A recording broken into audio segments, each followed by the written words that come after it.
Nous sommes le premier dimanche de l'Avent.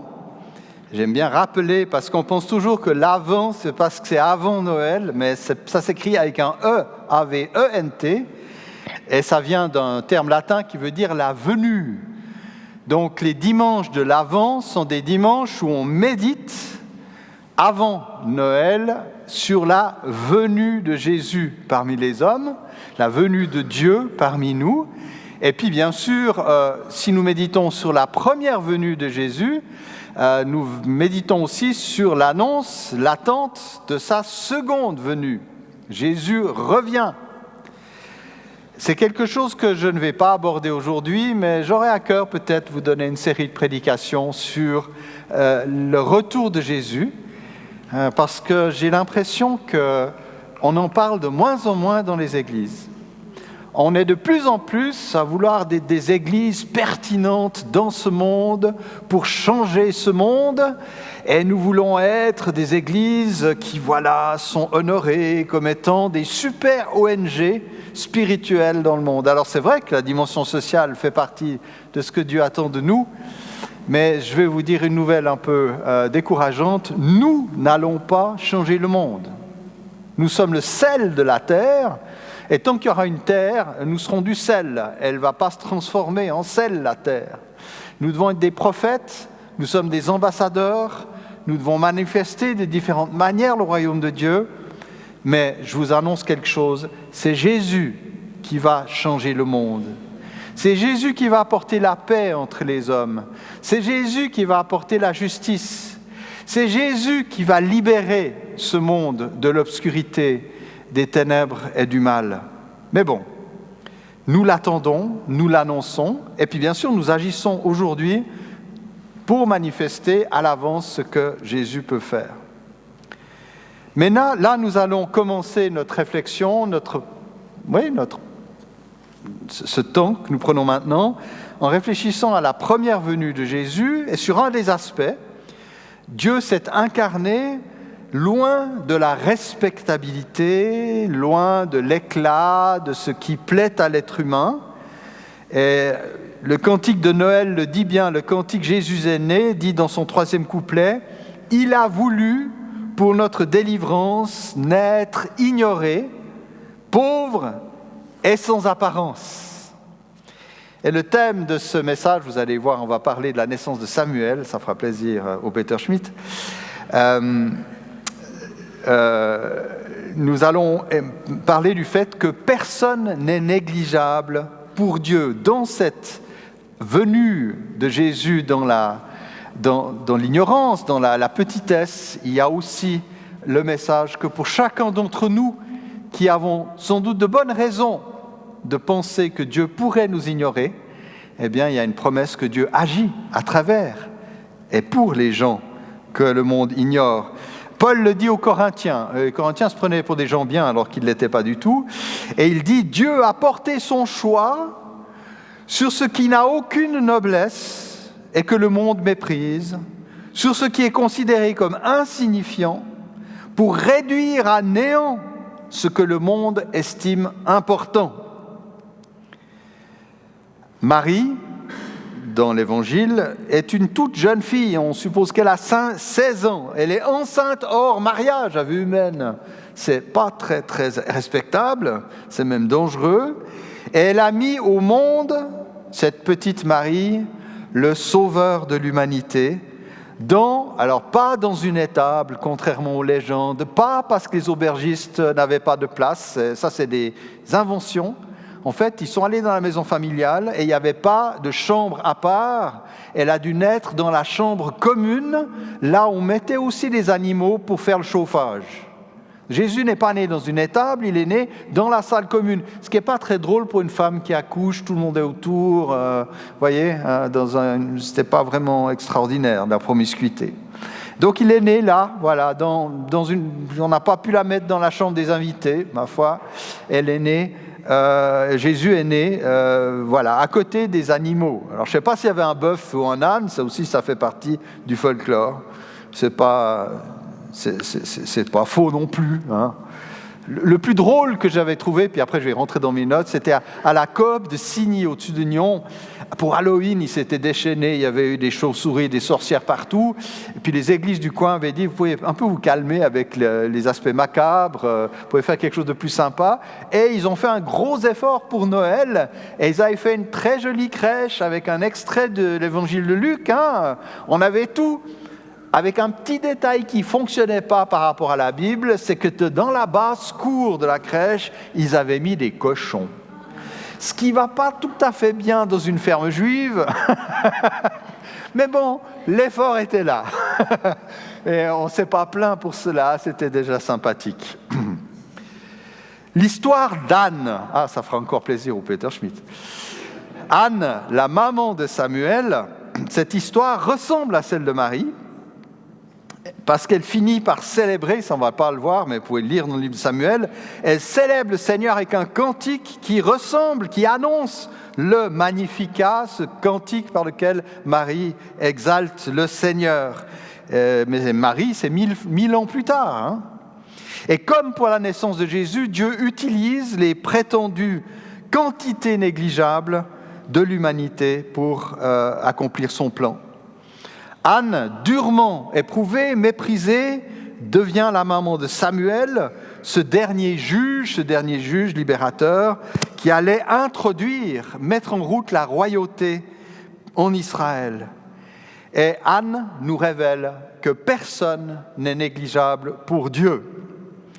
Alors on va suivre ensemble cette histoire, on va lire le texte, c'est dans 1 Samuel, les 20 premiers versets, et puis on va voir comment le Seigneur a des choses à nous dire sur la valeur que nous avons pour lui et sur la manière dont il développe son plan. Je lis dans la Nouvelle Bible Second. Il y avait un homme de Ramathaïm Tsophim, de la région montagneuse d'Éphraïm, nommé Elkana, fils de Jéroham, fils d'Elihu, fils de Tohu, fils de Tsouf, Ephratite, qui avait 2 femmes. Ephratite, c'est de Bethléem. Le nom de l'une était Anne et le nom de la seconde Péninna.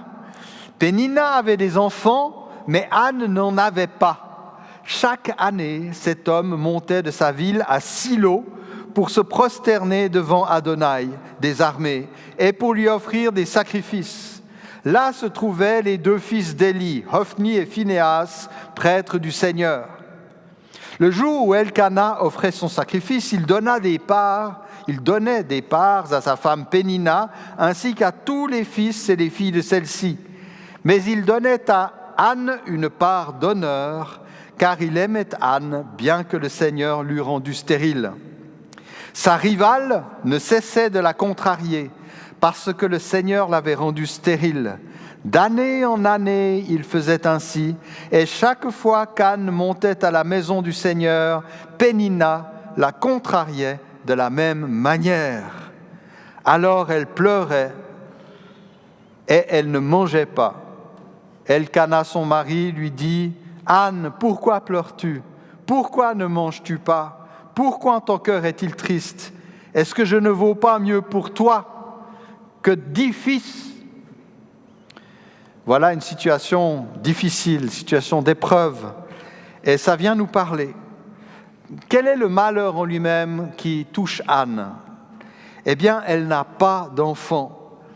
Et au-delà des circonstances qui s'y ajoutent, la stérilité est une épreuve très pénible pour une femme.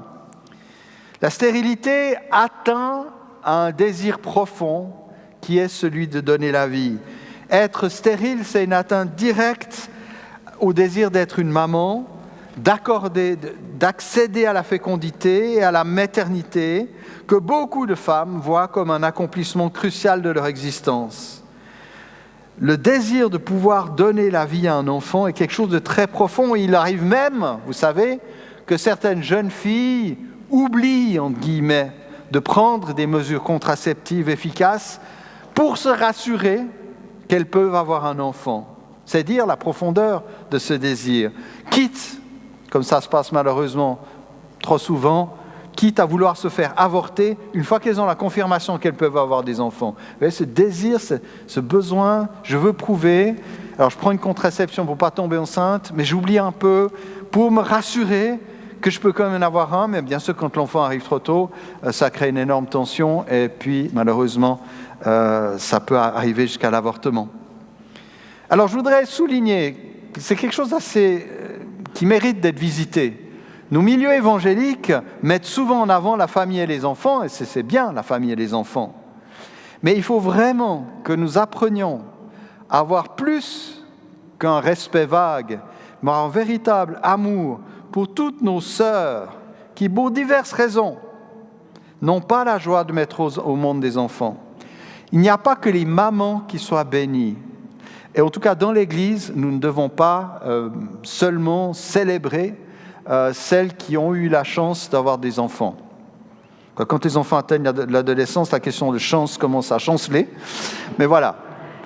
Mais je crois que c'est important d'être là, vraiment ensemble devant Dieu, quelles que soient les circonstances. Et oui, il arrive, des fois simplement parce qu'on a un chemin de vie célibataire, peut-être parce qu'on a une impossibilité d'avoir des enfants. Et je crois que là, il y a vraiment quelque chose de Dieu, que Dieu nous donne, qui d'ailleurs dans cette histoire devrait nous parler, même si Anne devient fertile à la fin, mais on peut quand même vraiment réfléchir peut-être à un excès d'accent sur la beauté de l'enfantement pour se dire c'est pas le chemin de tout le monde.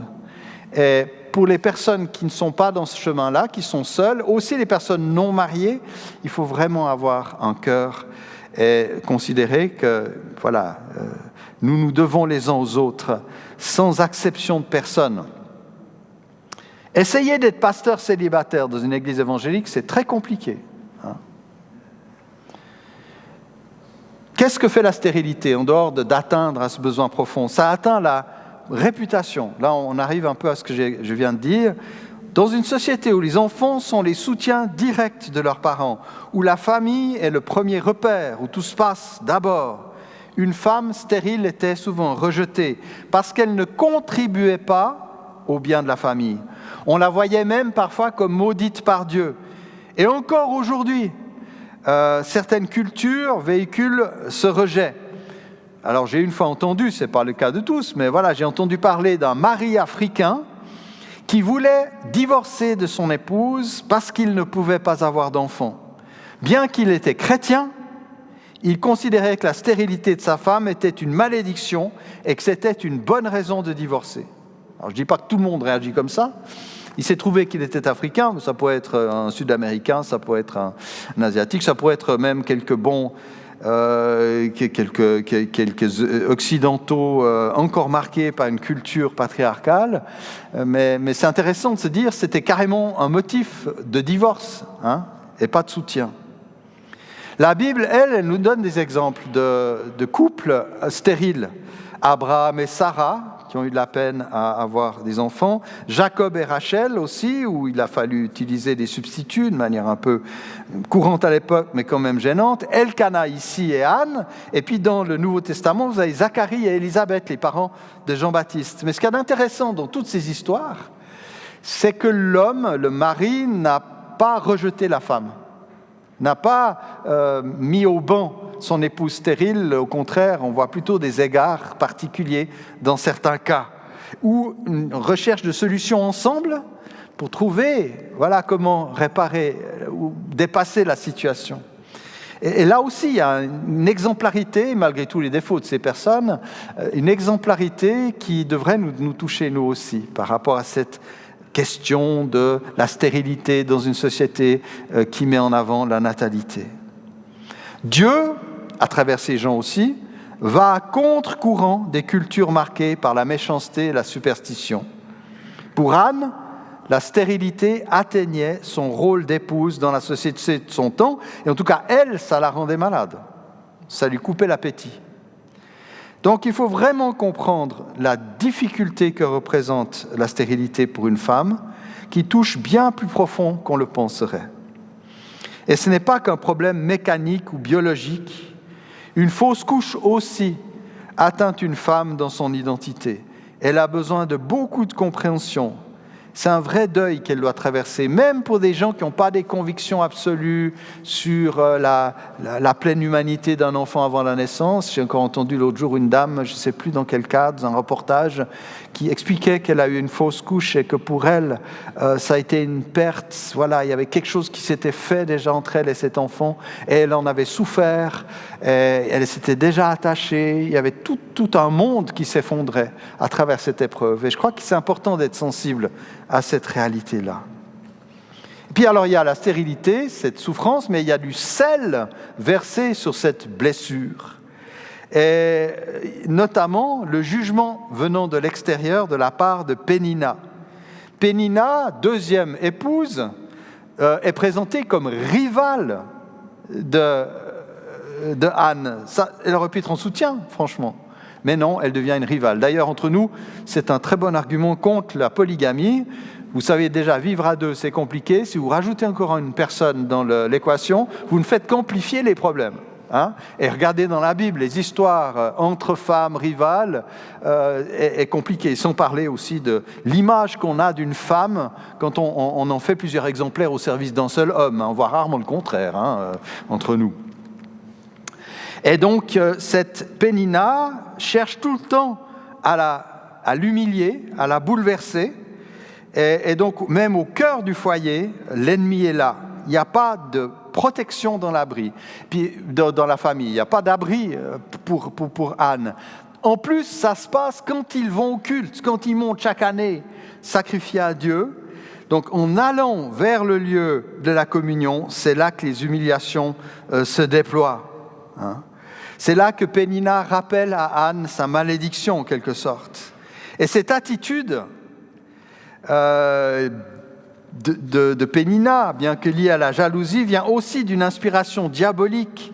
C'est au moment où Anne pourrait s'approcher de Dieu qu'un assaut d'accusation vient l'accabler. À l'impression du rejet, parce qu'Anne pourrait se dire « je me fais des idées », vient des paroles de mépris audibles qui montrent qu'il y a un jugement de la part des hommes. Et ce jugement du dehors vient alimenter le sentiment de culpabilité, d'indignité qui tourmente déjà Anne. Jalousie, rivalité, attitude d'accusation, culpabilité, propre justice, l'auto-célébration du moi qui est tellement au-dessus des autres. Nous avons si vite fait de céder à ces sortilèges. Et si nous oublions la grâce incroyable et infinie que Jésus nous a faite à la croix, nous devenons vite des Péninas remplis de critiques, d'amertume, d'orgueil. Nous devenons vite des gens qui posent des fardeaux sur le dos des autres, peut-être pour nous rassurer, etc., mais c'est vraiment très, très néfaste. Et puis non seulement il y a ce jugement de l'extérieur, c'est pas... Voilà, mais le problème, c'est que ça dure. Il y a une durée pénible, c'est que ça se répète. C'est pas juste une parole, une fois dans la vie d'Anne, c'est tout le temps, chaque année, que Pénina revient à la charge. Chaque fois, la fête devient un drame. Ça vous fait pas penser à certaines fêtes de Noël familiales ? Vous savez, les fêtes de Noël en famille, pour certaines personnes, c'est une vraie épreuve. Nous aimerions toujours que la foi amène une réponse instantanée, une prière, un culte, une réunion bénie, et hop, maladie, détresse matérielle, conflit, tout s'envole en un alléluia. Tout va bien. Et c'est vrai que Dieu intervient parfois de manière assez subtile, rapide, subite, je perds mes mots, et réjouissons-nous de ces miracles de Dieu. Mais ce n'est pas toujours comme ça que se développe le chemin de la foi, parce que la foi est une foi qui doit être éprouvée. Tout le monde préfère une mort subite à une lente agonie, franchement. Mon père est mort d'une rupture d'anévrisme à l'aorte. Je pense qu'il a eu 2 secondes pour réaliser qu'il mourait. Je ne sais même pas s'il a eu le temps de réaliser qu'il mourait, sans souffrance.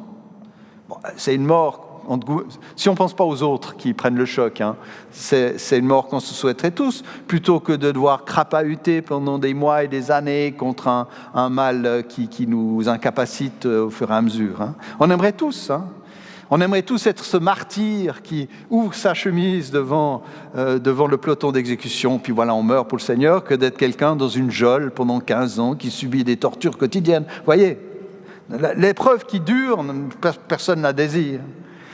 Et pour Anne, c'est une torture sur des années.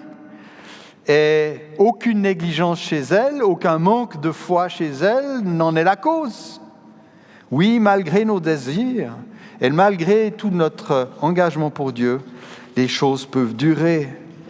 Et il ne faut pas toujours penser que parce que ça dure, c'est signe que nous manquons de foi ou de persévérance.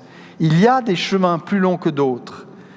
Et ils interrogent notre attachement à Dieu malgré tout. Est-ce que malgré ce truc ce malheur qui s'attache à moi dans tel domaine de ma vie, est-ce que je reste fidèle à Dieu ? Est-ce que ma foi reste ferme malgré ça ? Il y a de ça dans ce qui se passe chez Anne. Et puis, bien sûr, il y a un état de détresse, on peut même dire des symptômes dépressifs. Elle perd l'appétit, son cœur a mal, toute sa pensée est blessée, elle est épuisée. Mais sa dépression n'est pas une faute. Être dépressif, ce n'est pas un péché. Le récit inspiré décrit le fait dans sa simplicité. Il est normal dans l'épreuve de souffrir, il est normal que quand on accumule les fardeaux, qu'une personne puisse ne pas avoir la force, ne plus avoir la force, perdre les ressources intérieures. Alors il y a des gens qui, parce que Dieu leur a fait grâce d'une santé mentale solide, traverseront la vie en ayant quelques coups de déprime, mais connaîtront jamais ces états dépressifs. Malheureusement, ce genre de personne parfois prend la parole pour nier la réalité d'une souffrance dépressive.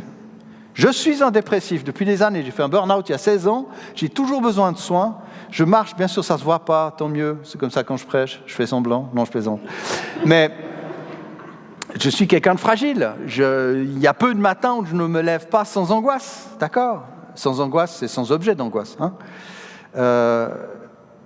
Mais voilà, j'aimerais bien que Dieu m'enlève ça. Mais comprenez que c'est comme ça. Et Dieu travaille à travers ça dans ma vie, j'espère. En tout cas, et ça c'est quelque chose que j'ai dû apprendre par rapport à moi-même, je ne suis pas coupable d'être fragile. On n'est pas coupable d'être dépressif ou d'avoir des états intérieurs compliqués. Et si la Bible ne juge pas Anne et les gens dépressifs, et il y en a plein qui s'expriment dans les psaumes, vous n'en faites pas, vous vous y retrouvez, hein. Dieu voudrait que nous imitions la douceur d'Elkana envers les gens en détresse intérieure, parce que c'est la douceur de Dieu envers ceux qui souffrent intérieurement. Alors Dieu dans tout ça, ouais, c'est vrai, il est où Dieu là ? On n'en parle pas, c'est seulement plus loin qu'il est dit que le Seigneur se souvint d'Anne, au verset 19, tout à la fin de notre passage. Mais le Seigneur est déjà présent, on va essayer de le voir. Dieu, alors il y a une chose qui nous dérange, parce que c'est dit 2 fois, que c'est Dieu qui a fermé l'utérus, littéralement, de Anne. Qu'est-ce qu'il est en train de faire là ? Là, on ne comprend pas. Est-ce qu'il est en train de punir Anne ? Est-ce qu'un Dieu d'amour se plaît à faire souffrir quelqu'un qui le sert avec fidélité ? Bon, la suite du récit nous montre que l'intention du Seigneur n'est pas de punir. Dieu ne s'est pas non plus amusé à créer une détresse pour y apporter une guérison. Vous connaissez l'histoire du fou, hein, il se tape avec un marteau sur la tête, puis on lui dit « Mais pourquoi tu fais ça ?» Il dit « C'est tellement agréable quand je m'arrête. » Bon, Dieu ne joue pas avec ça, d'accord ? Mais le Seigneur a pour Anne un projet qui va plus loin que la simple maternité. Et sa stérilité va conduire Anne, elle, à un dépassement, à une dimension de foi qu'une fécondité facile, un enfantement normal n'aurait jamais apporté. Comme l'écrit un peu plus loin Jacques dans la Bible, hein, Jacques, frère de Jésus, dans sa lettre, il dit « La mise à l'épreuve de la foi produit la persévérance ». Jacques 1,2, pour ceux qui cherchent. C'est un changement de perspective que le Seigneur va mener sa servante, et c'est un chemin de souffrance, mais c'est souvent à travers la souffrance qu'on se développe. Donc si tu passes par une épreuve, Dieu a permis cette épreuve en un certain sens, au-delà de comprendre pourquoi. Mais le Seigneur veut, dans ta situation, t'amener plus loin sur le chemin de la persévérance et du service. Et il veut qu'au travers du feu, de l'épreuve, tu progresses en maturité et en sanctification. Feu du fondeur, je crois qu'on l'a chanté tout à l'heure. Voilà. Et puis, il y a une aide présente puisque l'amour d'Elkana se manifeste pour sa femme, il lui donne plus à manger, son mari l'aime tellement, il voit sa peine, mais bien sûr, son soutien ne peut qu'apaiser partiellement Elkana aimerait tellement que son amour compense l'absence d'enfant. Il dit, mais est-ce que mon amour, ça ne vaut pas mieux que 10 fils, finalement, pour toi ? Ça n'a pas l'air de marcher, mais au moins il a ce désir que son amour puisse servir à quelque chose. Et c'est quelque chose qu'il faut recevoir. Et cette réalité du cœur, où Elkana ne conditionne pas son amour à la fertilité de sa femme, c'est une marque de vraie humanité. Pour une personne éprouvée, même si notre secours peut sembler être insuffisant, voire ridicule, n'hésitons pas à manifester les signes de l'amour de Dieu pour cette personne. Nous ne serons peut-être pas la solution, et tant mieux pour notre orgueil, nous ne sommes peut-être pas la solution, mais nous pouvons être des compagnons, des soutiens, des dons, des pierres sur son chemin, des belles pierres, des horizons, des petits raies de lumière qui montrent que tout n'est pas perdu. Bon, maintenant qu'on a vu l'épreuve, on va voir l'issue de la situation.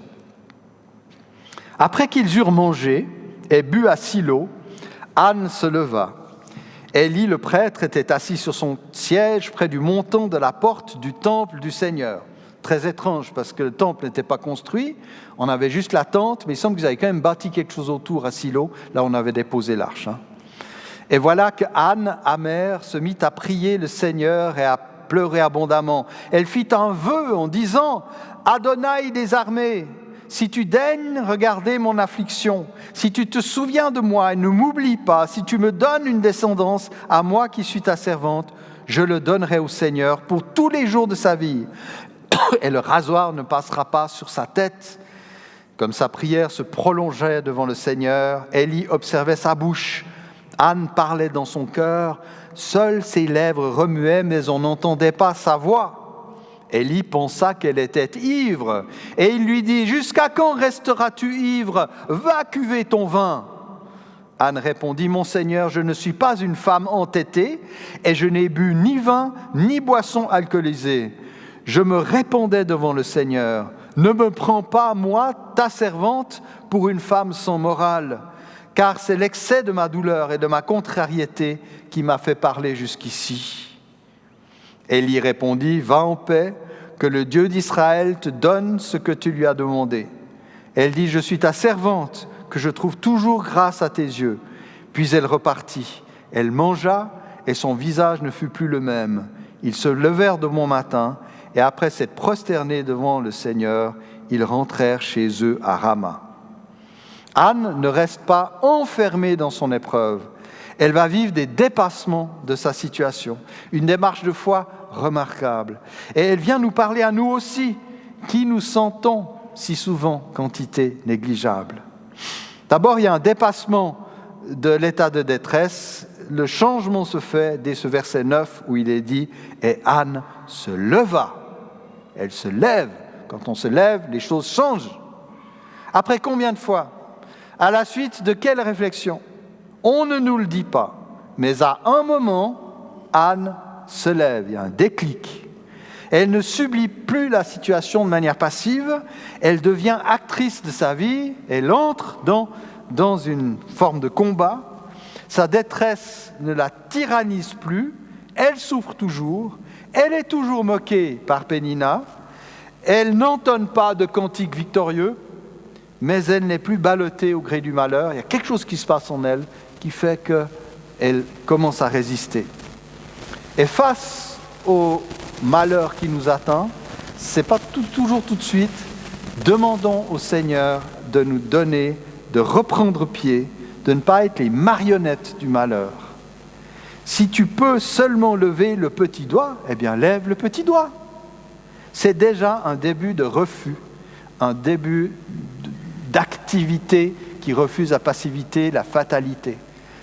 Fais ce que tu peux. Ça peut être très simple. Voilà, on ne te demande pas d'être sur un cheval blanc avec ton épée et ton écu, d'aller vaincre je ne sais quel chevalier noir qui garde le pont dans une aventure incroyable. Peut-être juste te lever, que ton cœur se lève. Donc dépassement de l'état de détresse. Dépassement spirituel parce qu'elle se lève pour aller à l'attente de Dieu et y prier. La célébration du Seigneur, la fête, c'était jusque-là marquée par les méchantes paroles de Pénina. C'est surtout ça qui touchait Anne jusque-là. Mais Anne fait la part entre la religion et Dieu, entre les gens et leurs méchantes paroles et son Créateur. Et Dieu souverainement l'avait rendue stérile, mais Anne ne reste pas prisonnière de cette situation-là.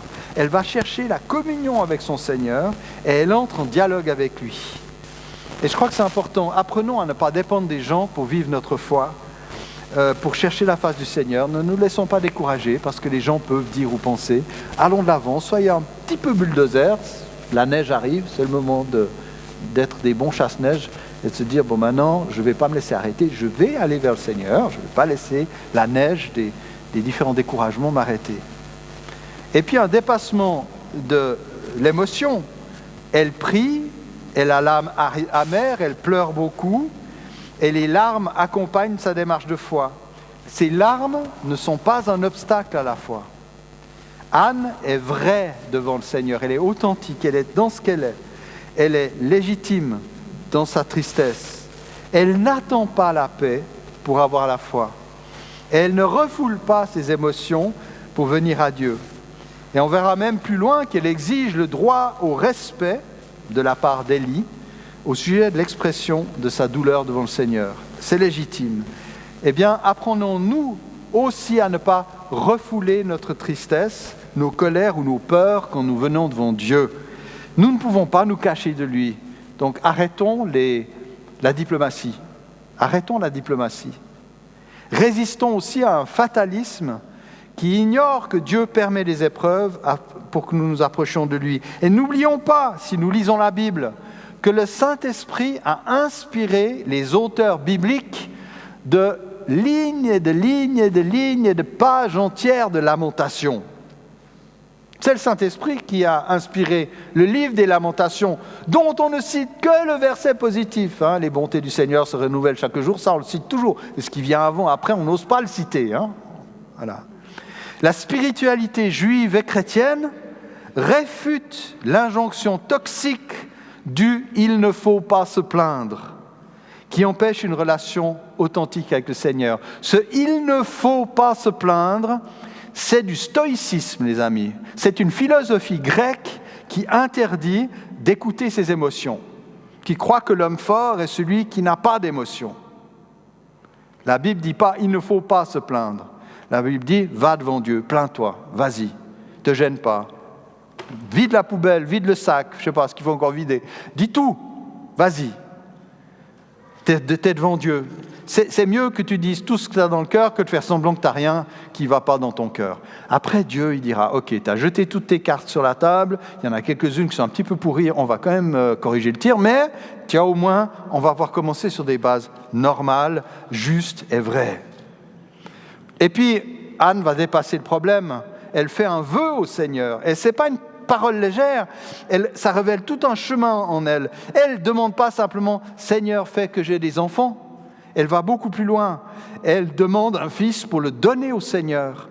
Elle est d'une optique qui est beaucoup plus forte qu'une optique purement de satisfaction d'un besoin personnel. Elle n'est pas en train d'essayer de compenser son malheur. Elle va au-delà de son état de femme en souffrance et elle devient, dans cette prière, une femme de Dieu, servante de son Seigneur. Son but, c'est le service et la gloire de Dieu. Et son intérêt cède le pas à la gloire du Seigneur. Elle reçoit pour donner. Et quelque chose qui s'est passé dans son esprit pour dire « mon épreuve et mon état » m'explique qu'il y a quelque chose de plus à viser que simplement le rétablissement. C'est la consécration, c'est donner mon fils à Dieu. Jamais une Pénina, dont la fécondité était un moyen de se mettre en valeur et de rabaisser les autres, et de rabaisser Anne, jamais Pénina n'aurait supporté de donner ainsi ses enfants à Dieu. Ce que la grâce du Seigneur lui avait accordé à Pénina, elle le brandissait comme un étendard, comme un sujet d'orgueil personnel. Ses enfants, c'était sa gloire. Pour Anne, elle veut que son fils serve à la gloire de Dieu, pas la gloire d'Anne. Ce n'est pas la vengeance d'Anne sur Pénina, ce n'est pas la vengeance d'Anne sur l'adversité, c'est le dépassement d'un plan qui amène à ce que Dieu puisse lui donner un serviteur qui sauvera Israël et qui l'amènera à la royauté finalement. Alors face à l'épreuve, quelle est notre motivation? Est-ce que c'est celle de la gloire de Dieu avant tout? Jacques, de nouveau, confirme le danger de prier pour soi-même seulement, sans chercher la gloire de Dieu. Voilà ce qu'il dit. « Quand vous demandez, vous ne recevez pas parce que vous demandez mal dans le but de satisfaire vos passions, vos désirs. Vous ne priez pas pour la gloire de Dieu, vous priez pour la satisfaction de vos désirs. » Alors, ce n'est pas que Dieu ne va pas nous donner des grâces, de la paix, etc. Mais notre optique, notre cœur doit viser la seule gloire de Dieu. Et ça veut dire aussi que parfois, ça ne passera pas par notre apaisement ou notre rétablissement, parce que la gloire de Dieu demande autre chose. On doit être prêt à ça. Parfois, il faut mourir pour que quelque chose vive, renoncer pour recevoir. Et puis, Anne ne se laisse plus atteindre par le jugement extérieur. Quand Élie la voit murmurer, elle pense qu'elle est ivre, ce qui montre qu'à l'époque, on priait sans doute assez fort. C'était quand même inhabituel pour lui. Et il la juge comme ça à l'emporte-pièce. Il faut dire qu'il n'avait pas un discernement extraordinaire. Et de nouveau, qu'est-ce qu'elle reçoit à ce moment-là, Anne? Des paroles accusatrices. On l'accuse d'être une femme de mauvaise vie, qui s'enivre, puis qui va balbutier sous l'alcool devant Dieu. Quand même très méchant. Mais Anne ne se laisse pas enfermer par ce jugement erroné, même venant d'un responsable spirituel. Elle ne se soumet pas parce que c'est une femme à Élie. Elle résiste à Élie parce qu'elle est femme de Dieu, qu'elle ne laissera pas un bonhomme qui est peut-être dans une position d'autorité, mais qui se trompe. Elle ne va pas se laisser faire, parce qu'il y a de l'objection de conscience dans la Bible. Quand on sert le Seigneur, on ne se soumet pas à un pouvoir injuste. Et elle refuse aussi qu'on lui reproche sa tristesse. J'ai parlé par l'abondance de mon souci, et je l'assume.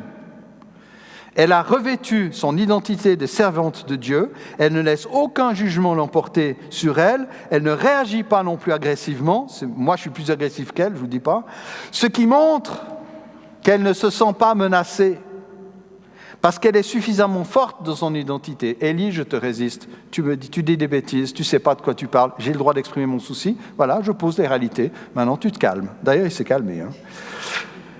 Alors prenons aussi paisiblement mais fermement le chemin de l'obéissance d'Anne, que notre relation avec Dieu prime sur tous les jugements des hommes. Et l'histoire finit.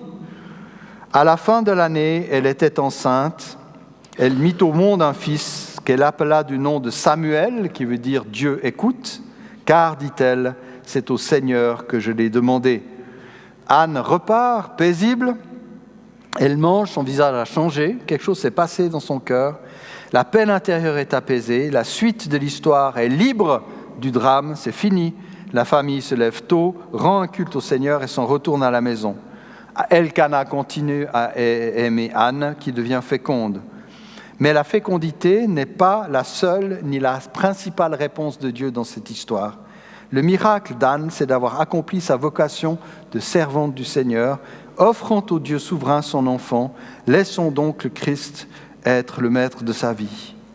Alors en ce temps de l'Avent, apprenons tous à prendre le chemin de la foi et de la persévérance d'Anne. Apprenons et laissons Dieu nous éduquer, nous apprendre à prier et à agir au-delà de nos souffrances, pour sa seule gloire, pour que son plan puisse s'accomplir. Et le Seigneur nous entendra. Seigneur, nous voulons nous laisser gagner par la vérité, que tu prends soin de ceux qui souffrent, de ceux qui semblent être marginalisés, de ceux qui ne font pas partie de la jet set d'une société qui célèbre ce qui brille et ce qui est bruyant. Mais tu visites chacun d'entre nous dans nos moments où nous nous sentons indignes, incapables, où nous nous sentons à côté de la normalité. Mais Seigneur, toi, tu sais nous visiter, tu sais nous transformer, tu sais faire des petites choses que nous sommes, des réalités sans noblesse que nous sommes. Tu sais faire de nous les instruments de l'avancement de ton règne. Alors qu'en ce temps de Noël, où nous avons à être tes témoins, à être comme cette bougie qui brille pour annoncer ta venue, eh bien, conduis-nous tous aussi à une transformation qui ressemble à celle de Anne et à vivre, chacun d'entre nous, ce Noël humble par lequel toi, tu as décidé de venir parmi les hommes. Amen.